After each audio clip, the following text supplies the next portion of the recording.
የዝሙት ፊልም በማየት በግብረ አውናን ወይም በግለ ወሲብ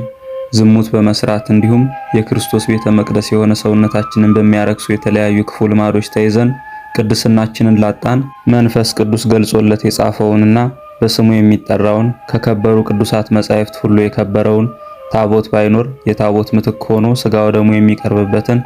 ስለ ጌታችን ኢየሱስ የሚናገረውን የቅዱስ ዮሐንስን ወንጌልን እያነበብን በተማጸንን ጊዜ በተሰጠው ቃል ኪዳን የዝሙት መንፈስን አርቆ ለሱ የተሰጠውን ንጽህና ለኛም የሚያሰጠን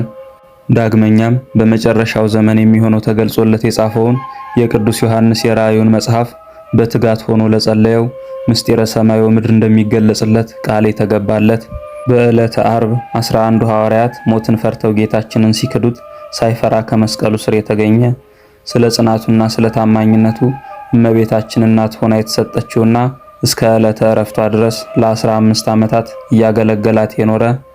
ወደ ሀገረ ኤፌሶን ገብቶ ወንጌልን ለማስተማር ሲል ሮምና ለተባለች ሴት ባሪያ የሆነና በቤቷ የሞተውን ልጅ በማስነሳት ተአምር አድርጎ የሀገሪቱን ሰዎች በጌታችን ስም ያሳመነ በኤፌሶን ሀገር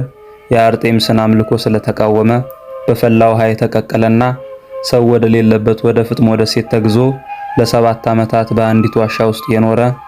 የክርስቶስን መከራ እያሰበ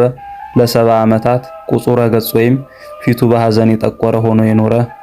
ከሰው ወገን በንጽህና ከእመቤታችን በቀር የሚበልጠው የሌለ